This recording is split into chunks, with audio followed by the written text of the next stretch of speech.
Principle of division of work.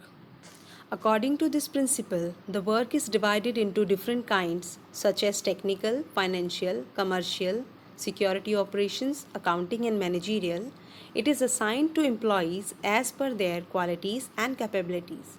It helps in improving efficiency in expertise of employees with ultimately turns into expected productivity level. Okay, in simple words, principle of division of work means division of work in sub different parts. Okay, sub different parts. Okay, in simple English you can say, according to this principle, the total work should be divided in small subparts. The divided work should be assigned to different employees, such as per their capacities, skills, and interest. Fayol says division of work leads to specialization. Okay. मैं simply आपको बताती हूँ कि principle of division of work का मतलब होता है work को डिफरेंट पार्ट्स में डिवाइड कर देना. ठीक है.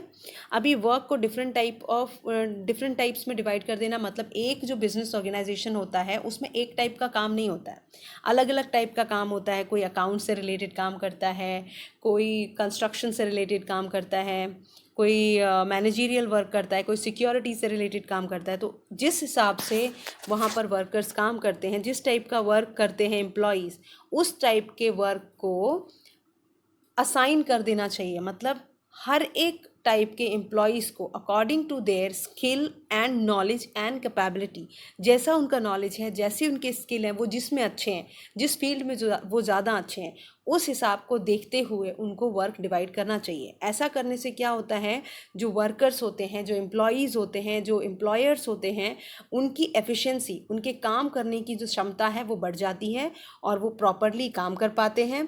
वो फुल टाइम मोटिवेटेड रहते हैं क्योंकि वो उस वर्क में वो एक्सपर्ट होते हैं, वो ईजिली वो काम करते हैं और वो स्ट्रेसफुल नहीं होते हैं. तो इससे क्या होता है, that ultimately turns into expected productivity level. जो उनको एक्सपेक्टेड प्रोडक्टिविटी लेवल चाहिए था वो उनको हासिल हो जाता है. क्योंकि फेयोल का सिंपली कहना था कि division of work leads to specialization. उसका मानना था कि अगर आप वर्क को डिवाइड कर देते हो लोगों के स्पेशलाइजेशन के हिसाब से तो वो प्रोडक्टिविटी बढ़ा देता है. ठीक है, और वो ईजिली आपको गोल अचीव करने में मदद करता है. Next comes principle of authority and responsibility. अभी principle of authority and responsibility क्या कहता है? Authority is the right to take decision. It is necessary to get the things done appropriately from subordinates. Authority always comes with responsibility. If the manager is given the authority to complete a task within a given time, he should be held responsible if he does not complete the work in given time. Manager should have proper authorities to take managerial decisions on his own in respect to the goal. Okay, in simple words, principle of authority and responsibility का मतलब क्या होता है? Principle of authority and responsibility. देखो, when the work is assign to a person, जब भी कोई work एक इंसान को असाइन कर दिया जाता है, उस बंदे को, अगर मैंने कोई काम किसी भी एक एम्प्लॉय को दे दिया, if I am a manager, if I have given a work to any of a employee, उस समय मुझे उस एम्प्लॉय को पूरी अथॉरिटी उस फील्ड से, उस काम से रिलेटेड दे देनी चाहिए. ये प्रिंसिपल कहता है, ये प्रिंसिपल कहता है कि अगर आपने कोई भी काम किसी भी पर्टिकुलर एम्प्लॉय या एम्प्लॉयर को दिया है तो उस पर्टिकुलर एम्प्लॉय या एम्प्लॉयर को उस फील्ड की अथॉरिटी दे ही देनी चाहिए. ठीक है, ओके. इससे क्या होता है, इफ़ अगर उसको आपने प्रॉपर अथॉरिटी दी है to carry out the work, उस टाइप का वर्क करने के लिए, तो एक एग्जांपल देती हूँ. A manager should be given authority to take managerial decision in his own. जैसे कि एक कहा जाता है कि हमने पढ़ा ही है पहले से कि एक मैनेजर को मैनेजरियल डिसीजन से रिलेटेड सारे डिसीजन का हक, पूरी अथॉरिटी प्रोवाइड कर देनी चाहिए. ये हमने पहले देखा था. तो ये भी एक तरीके का ये इस प्रिंसिपल का एग्जाम्पल हो जाता है, principle of authority of responsibility का, ठीक है। उस वजह से क्या होता है, then only he can function property.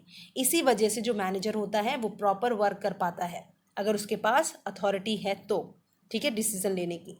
However authority is always accompanied by responsibility. ये देखो, हमेशा याद रखो, जो अथॉरिटी होती है ये रिस्पॉन्सिबिलिटी के साथ साथ ही चलती है, ठीक है।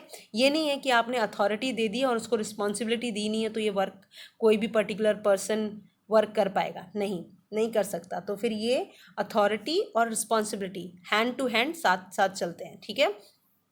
When a person is giving authority, जब आप एक पर्सन को अथॉरिटी देते हो, he should be held responsible for the same task।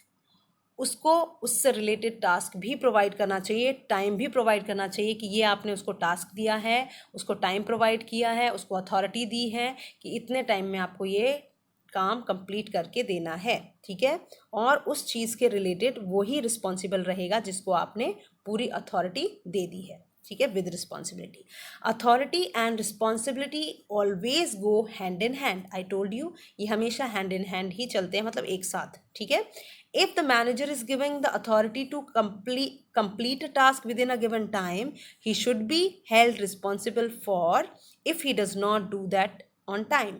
अगर एक मैनेजर को कोई काम दिया गया है, उसको अथॉरिटी दी गई है, रिस्पॉन्सिबिलिटी दी गई है, तो वो पूरी तरीके से रिस्पॉन्सिबल होता है अगर वो काम टाइम पर कंप्लीट नहीं होता है, ठीक है। उसके लिए और किसी को जिम्मेदार नहीं किया जाएगा।